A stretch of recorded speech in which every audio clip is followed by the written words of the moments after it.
Shalom Bapak Ibu yang dikasihi Tuhan Yesus Kristus. Perkenalkan, nama saya Guntur Siagian, tempat tugas di SMP Negeri 29 Jakarta, bidang studi pendidikan agama Kristen.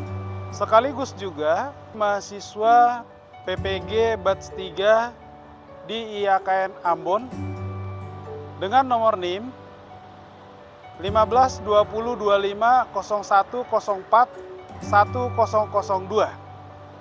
Pada hari ini saya akan melakukan uji kinerja di kelas 7 dengan materi hidup orang beriman yang diperbaharui oleh Roh Kudus. Sekian perkenalan dari saya. Shalom, Tuhan Yesus memberkati. Gimana kabarnya sekarang? Luar biasa sehat. Puji Tuhan. Kita akan memuji Tuhan dulu dengan satu pujian sama seperti biasa. Kita menyanyi selamat pagi Bapak.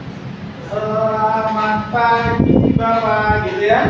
Oke, 1, 2, ya. Selamat pagi Bapak. Selamat pagi Yesus. Selamat pagi Roh Kudus. Terima kasih atas anugerah-Mu.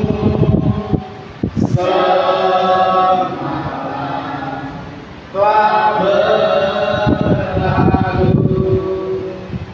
Ku memuji, ku bersyukur, ku muliakan nama-Mu. Allah Bapa, Putra, Roh Kudus. Terima kasih. baik, kita akan berdoa. Siapa yang ingin berdoa? Oke, baik, silakan.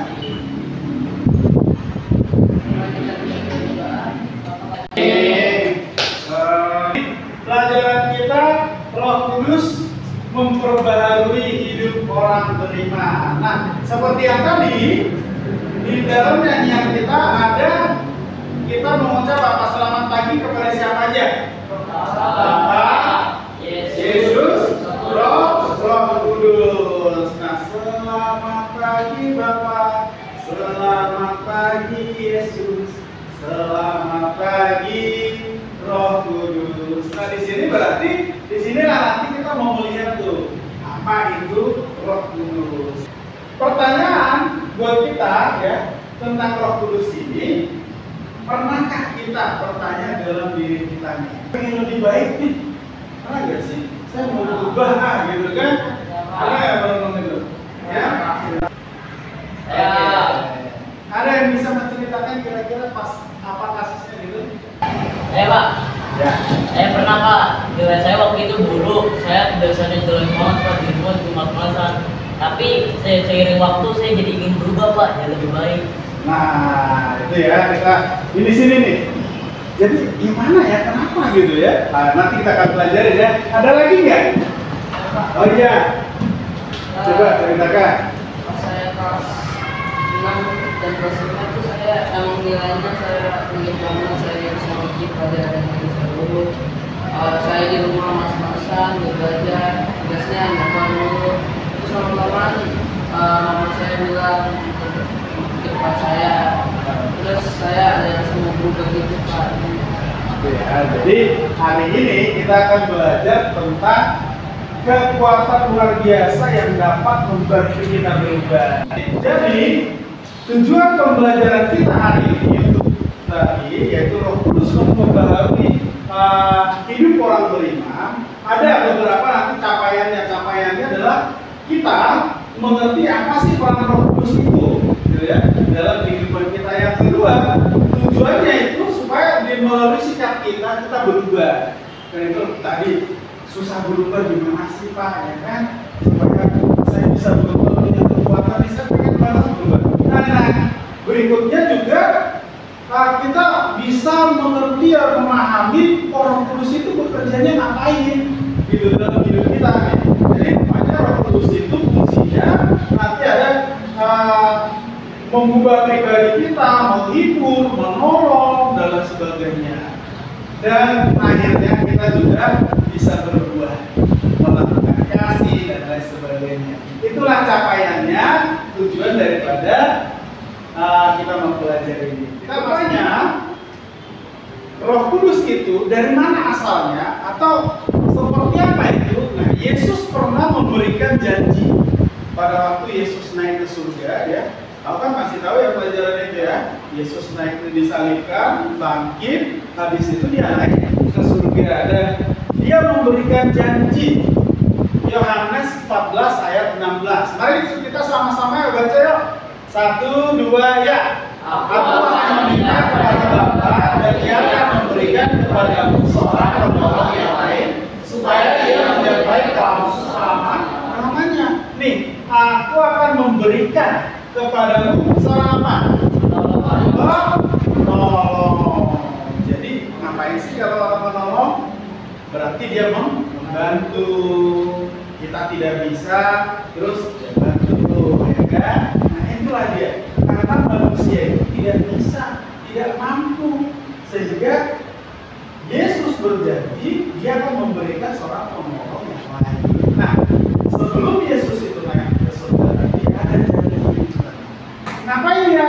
Nih, Yesus berjanji akan mengirimkan seorang penolong yang lain untuk menyertai, membimbing dan bagi kita semua dan menolong. Nah, ada tugasnya tadi. Berarti apa tugasnya tadi? Menolong, membimbing dan menyertai kita. Dia akan menolong kita, menyertai kita. Next ya. Kalau kita lihat di sini nih. Nah, inilah janjinya tersebut. Inilah kisah daripada janji itu. Nah, pada hari Pentakosta, setelah Yesus naik itu, janji itu digenapi. Tiba-tiba terdengarlah suara dari langit seperti tiupan angin yang keras yang memenuhi seluruh rumah. Dan nampaklah di dalamnya seperti nyala api yang tampak bertebaran dan hingga pada setiap orang yang hadir di sana. Orang-orang yang pada saat itu, ya, ada murid-murid yang melihat Yesus naik ke surga dan murid-murid itu pergi ke tempatnya dan mereka tinggal di sebuah rumah dan mereka di sini dihinggapi oleh lidah-lidah, ya. Siapa itu? Murid-murid, ya. Dan mereka semua dipenuhi dengan Roh Kudus. Seperti yang dia katakan, Yohanes membaptis dengan air, tetapi dalam beberapa hari kamu akan dibaptis dengan Roh Kudus. Puji Tuhan, puji Tuhan, puji Tuhan, Dia seorang puji Tuhan, puji Tuhan, Dia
Oke.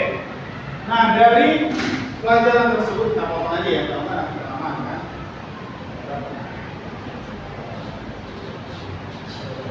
Nah, dari video tersebut ada nggak yang bisa kamu dapat Nah, coba kamu deskripsikan, tulis di bukunya, ya, tulis di buku kamu dari hasil video itu apa sih Roh Kudus itu dan seperti apa berarti dia datangnya, ya.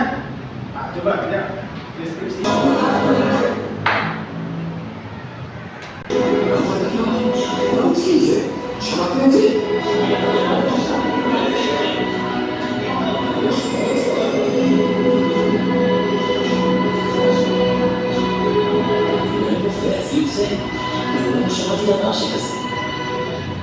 Oke, dari video tersebut, ya, deskripsikanlah apa berarti menurut kamu Roh Kudus itu.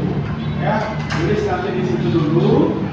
Baru nanti Bapak akan minta dari beberapa orang siapa yang bisa menjelaskannya. Silakan, yuk. Iya. Ya, silakan.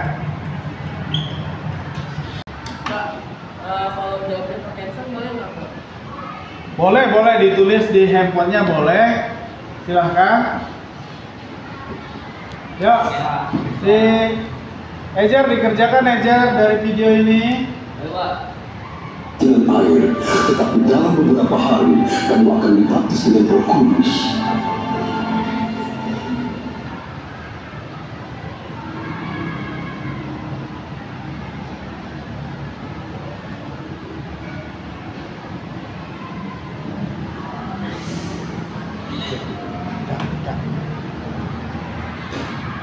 Udah selesai belum? Udah?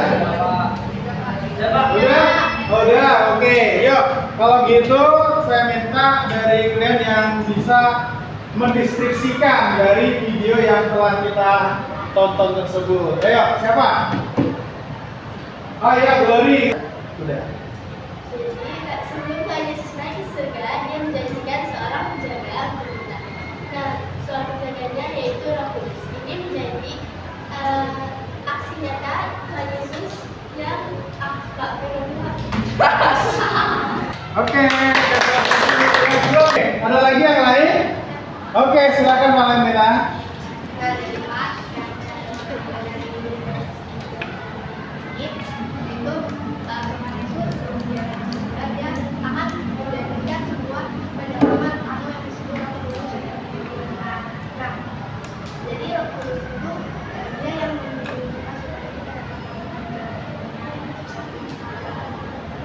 Oke, kenapa? Bagus ya. Jadi dari video tersebut kita apa? Tuhan Yesus menggenapi apa? Janjinya. Mari kita sudah tahu bahwa Yesus menggenapi janjinya. Dan yang kedua dia memberikan melalui bentuk apa? Lidah-lidah. Memang ada juga nanti bentuk daripada Roh Kudus itu berbentuk burung merpati. Ya. Nah, pertanyaannya, siapakah Roh Kudus tersebut? Kan itu dalam hidup kita. Nah, kalau begitu, Roh Kudus itu adalah menjadi sahabat kita yang selalu setia menemani kita. Dia menjadi sahabat nih. Dalam sahabat ini, apa sih fungsi sahabat biasanya? Menolong, menghibur. Kalau misalnya kamu sedih kan, biasanya curhat ke siapa? Sahabat, temen ya, teman yang dekat ya kan? Biasanya ke situ. Baru orang tua juga kan? Nah, ini. Jadi dia fungsi daripada Roh Kudus itu dia menolong orang percaya, orang beriman itu ditolong. Jadi yakin, kalau sakit ada Roh Kudus itu. Dan dia mengatakan kita, dia memberikan janjinya bagi kita dan menolong. Yang kedua apa? Menghibur. Dia menghibur saat apa? Dia menghibur dan menenangkan kita ketika kita sedang sedih atau mengalami kesulitan. Siapa di sini yang pernah mengalami kesulitan? Pasti ya, mengalami kesulitan. Kesulitan. Apa sih fungsi sahabat biasanya? Menolong, menghibur. Kalau misalnya kamu sedih kan, biasanya curhat ke siapa? Sahabat, temen ya, teman yang dekat ya kan? Biasanya ke situ. Baru orang tua juga kan? Nah, ini. Jadi dia fungsi daripada Roh Kudus itu dia menolong orang percaya, orang beriman itu ditolong. Jadi yakin, kalau sakit ada Roh Kudus itu. Dan dia mengatakan kita, dia memberikan janjinya bagi kita dan menolong. Yang kedua apa? Menghibur. Dia menghibur saat apa? Dia menghibur dan menenangkan kita ketika kita sedang sedih atau mengalami kesulitan. Siapa di sini yang pernah mengalami kesulitan? Pasti ya, mengalami kesulitan. Kesulitan apa kamu? Belajar ya? Belajar. Ini kesulitan apa lagi misalnya, Pak? Susah mencerna matematika, ya kan pasti. Nah, ingat, ketika kita punya kesusahan, kita bisa apa? Berdoa, Tuhan, biarlah Roh Kudus-Mu apa? Menghibur saya, menolong saya, kan itu. Menolong apakah menolong dengan langsung kasih jawaban? Belum, itu enggak ya. Tapi menolong dengan memberikan kekuatan. Nah, yang kedua adalah yang ketiga memberikan apa? Kekuatan. Memberikan kekuatan bagi kita dan juga memimpin kita kepada hidup yang benar sesuai kita. Itulah tadi, bisa nggak kita berubah? Oh bisa. Tadi katanya sulit Pak, saya mau berubah Pak. Ini Tuhan memberikan penolongan, Tuhan memberikan penghiburan, Tuhan memberikan kekuatan bagi kita untuk kita bisa setia, Tuhan memberikan kita pimpinan, kita bisa mampu. Oke. Nah, tadi kita sudah belajar siapa Roh Kudus tersebut, ya kan? Ya nggak sih? Nah, sekarang kita mau belajar daripada kisah Petrus. Ya, kisah Petrus itu seperti apa kehidupannya. Nah, coba diamati dari sini.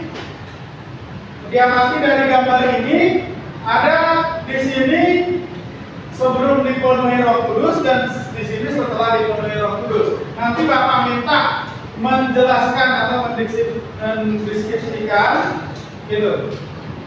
Coba diamati.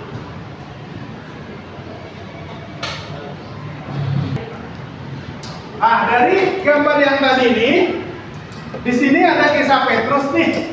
Sini dia sebelum percaya Tuhan Yesus dan sini sesudah. Ada yang bisa mendeskripsikan ya? Oke, silakan.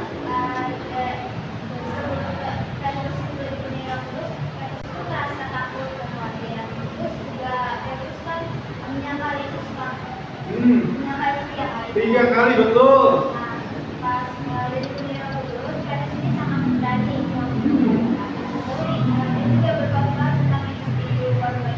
Banyak orang kasih poster.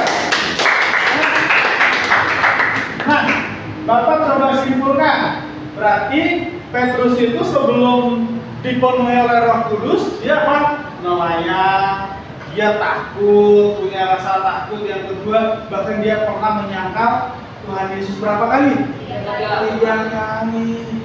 Terus habis itu apa lagi? Dia bisa berubah nggak sih?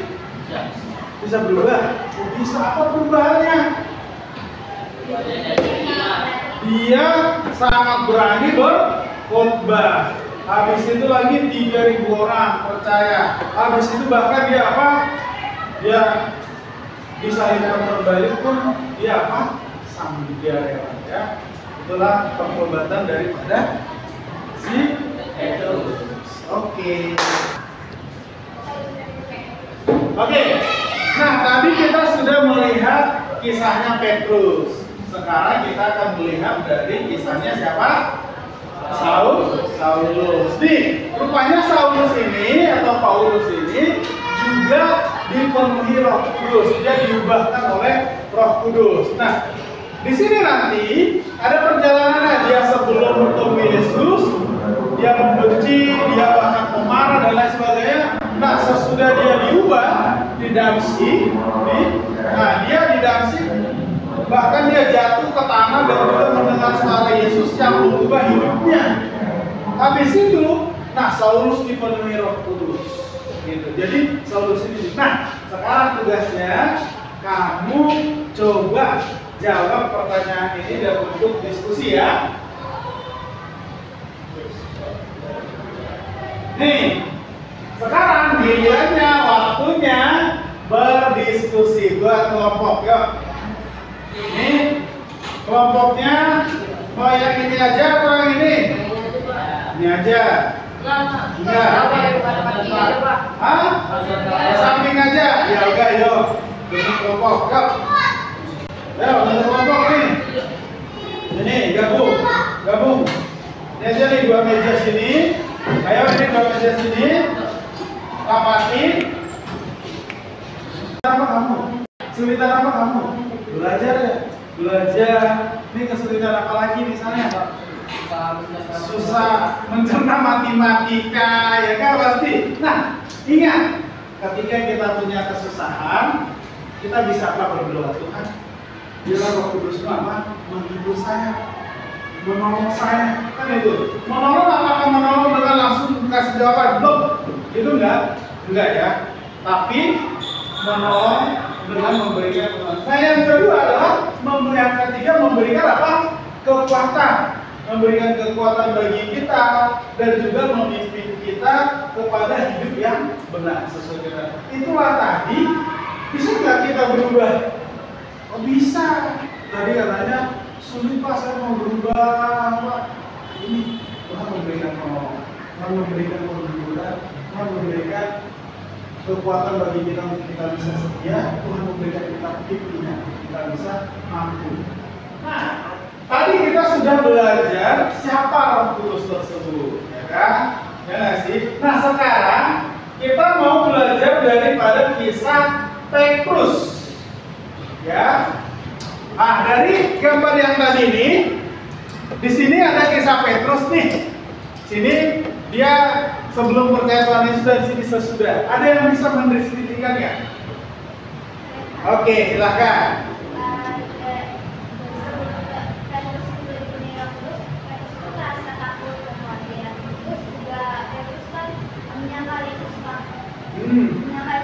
Tiga kali betul.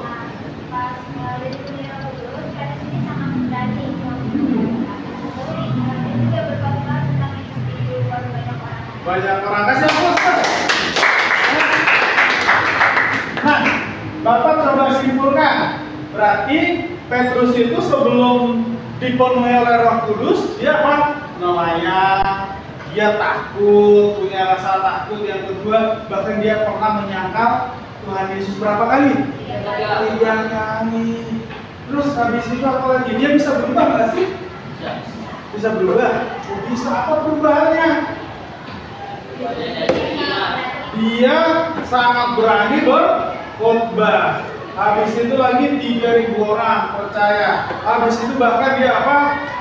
Dia disalibkan terbalik pun dia apa? Sambil ya. Itulah pertobatan daripada si Petrus. Nih, sekarang gilirannya waktunya berdiskusi. Buat kelompok, yuk. Ini kelompoknya mau yang ini aja atau yang ini? Ini aja. Enggak. Hah? Samping aja. Ya udah, yuk. Bentuk kelompok, yuk. Yuk, bentuk kelompok nih.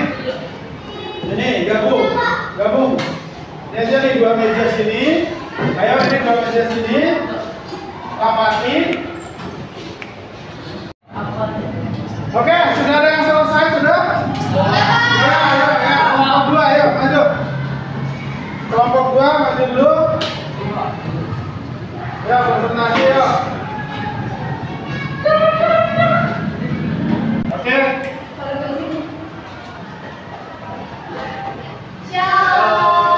Halo. Kami akan mempresentasikan tentang kisah perubahan hidup Paulus yang dia akan dibacakan oleh Sebelum bertobat, Saulus adalah seorang Yahudi yang taat dan sangat membenci para pengikut Yesus. Dia dikenal sebagai penganiaya jemaat, bahkan ikut mengikuti pembunuhan Stefanus. Salah satu murid Yesus, Saulus berusaha menangkap dan memenjarakan orang-orang Kristen karena ia menganggap ajaran mereka sesat. Namun, saat dalam perjalanan dengan syik, Saulus mengalami peristiwa luar biasa. Ia melihat cahaya terang dari langit dan mendengar suara yang berkata, "Saulus, Saulus, mengapa engkau menganiaya aku?" Setelah itu, Saulus menjadi buta selama 3 hari. Kemudian Ananias, seorang murid Tuhan, datang menyumbangkan tangan dan menyembuhkan Menurut Anda menyebutkan, sejak saat itu Saulus bertobat, menjadi baptis dan mulai dikenal sebagai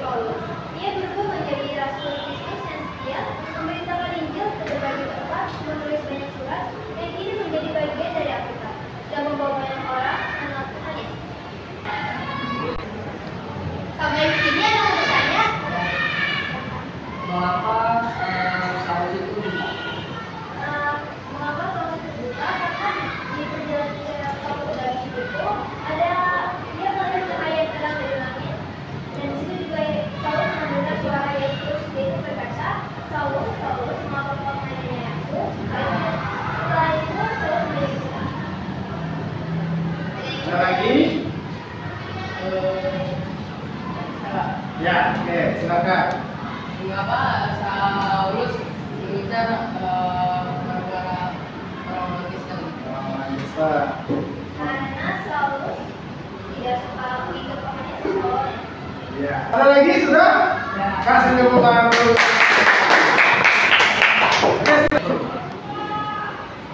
Oke, selanjutnya kelompok yang kedua ya. Yuk, lanjut ke depan. Konsentrasi ya. Halo semuanya. Halo. Perkenalkan yang dari kelompok 2, nama saya Menat, nama saya Jonathan, nama saya Valentino, nama saya Gabriel, nama saya Eka. Dan hari ini kami akan jelaskan kisah perubahan hidup Paulus. Sebelum mengenal Tuhan, Saulus adalah seorang yang sangat keras menentang penyuruh Yesus. Ia dikenal sebagai orang Farisi yang taat akan hukum Taurat dan bahkan menganiaya orang-orang Kristen karena menolak mereka sesat. Namun, saat dalam perjalanan ke Damsyik, Saulus mengalami perjumpaan langsung dengan Yesus yang membuatnya bertaruh sebentar waktu. Baik, melalui pertolongan Ananias, matanya kembali melihat, dan sejak saat itu hidupnya berubah total. Saulus bertobat, dibaptis dan menjadi rasul besar yang dikenal dengan nama Paulus. Dan dengan saja memberikan Injil banyak bangsa dan menulis banyak surat yang ini menjadi bagian dari Alkitab. Jadi sekian dari kelompok 2. Oh ya, ini mau balik ya? Sudah mulai ya? Ya. Kenapa Saulus menolak orang-orang tidak? Karena Saulus tidak percaya dengan akan Tuhan, adanya Tuhan. Jadi dia menganggap orang-orang yang menyembah Tuhan sebagai orang sesat, yang menyembah berhala. Ada lagi yang mau bertanya? Oh iya. Sejak kapan matanya Saulus itu kembali normal? Setelah lewat 3 hari itu. Oke. Oke, ada lagi. Udah, ada. Oke, guys, pas ketemu. Nah, kita sudah melihat tadi dari perubahan yaitu Saulus ya. Saulus menjadi apa? Paulus. Tadinya namanya Saulus, sebelum percaya kepada Tuhan Yesus, dia ngapain? Dia suka Dia suka menganiaya orang. Dia apalagi penjahat, penganiaya, tidak percaya Tuhan, tapi memenjarakan orang. Setelah dia berjumpa dengan Tuhan, yaitu ketika perjalanan di Damsyik tadi, dia dijamah Tuhan, ya kan? Bahkan sampai dia memang buta ketika dia melihat Tuhan tersebut. Nah, ada perubahan nggak? Ada. Apa itu perubahannya? Ya, dia menjadi apa? Pemberikan firman. Nah, menjadi orang yang sangat mengasihi, ya kan? Bahkan dia sampai rela menderita memberitakan Injil, ya kan? Luar biasa dia dipakai Tuhan dan bisa berubah nggak dia? Bisa. Nah, dari situ berarti kita bisa simpulkan bahwa sejahat apapun orang bisa berubah. Berarti tadi niatnya kita mau berubah. Bisa nggak? Caranya apa?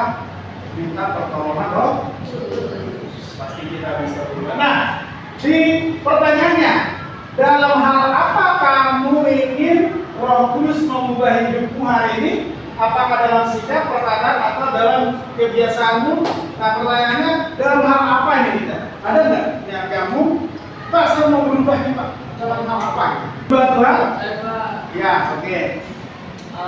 Saya pengen mati diubah juga dari kehidupan yang cepat, banyak ngomong kasar, yang kebiasaan yang ingat, ngomong kasar. Saya mau itu semua diganti dan saya bakal mengatakan Amin. Yang sama Kuncinya apa tadi? Kita minta Roh Kudus. Ada lagi nggak yang mau minta Tuhan? Ya Pak, Ya. ini dirubah saya dalam segi Dari segi iman, imannya gimana ini? dari iman yang buruk saya lakukan, yang masih kurang saya ingin berubah. Pengen lebih semangat dan aktifan kali ya. Jadi tadi ini Roh Kudus bisa berubah. Ah, ini apa? saya tadi yang tadinya Paulus belajar jadi pengen terus kayak saya berdoa dan saya selalu Oke. Baik, saya yakin kita semua apa? Pengen berubah hidupnya lebih baik. Kuncinya apa? Minta pertolongan Roh Kudus. Ya, jadi kali ini kita sudah belajar tentang Roh Roh Kudus memperbaharui apa ini orang ya. Jadi kita diperbaharui. Kalau gitu kita berdoa ya. Kita berdoa. Apa yang mimpi dalam doa? Terima kasih Tuhan, kami boleh belajar tentang hidup yang diperbaharui oleh Roh Kudus. Ya, kami Tuhan boleh diperbaharui dan berubah dalam hidup kami. Terima kasih dalam nama Tuhan Yesus terbaru. Amin. Kita ada asesmen mandiri ya. Dan sejauh mana kamu nanti mengetahui tentang Roh Kudus ya. Oke. Ya. Ya. Pak, ini kita tulis nama panjang atau nama pendek aja? Ya, namanya sesuai nama di absen ya, dibuat di sana ya, dan dikerjakan semua jawab dengan kejujuran dari kamu ya, apa yang ada di dalam hatimu tentang pembelajaran kita hari ini. Ya.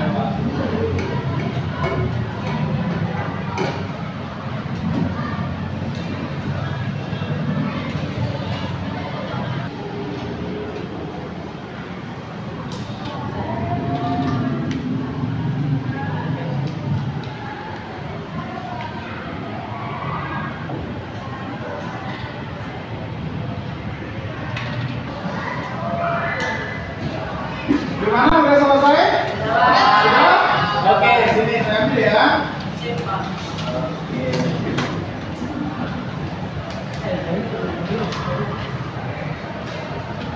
Sudah, ini mana? Udah itu. Sudah. Ini sudah.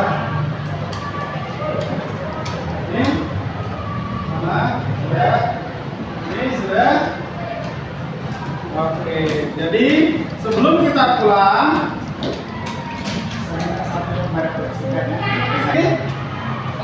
oke, ya, boleh. Ini aja dari depan dah. Jadi dari pelajaran kabinet kita ini yang paling tersirat itu kita harus melihat pada berubah menjadi orang yang lebih baik.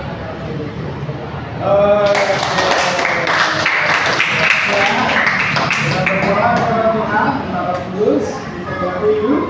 Nah, pelajaran kita selesai hari ini. Ada yang bisa berdoa? Oke, silakan kepada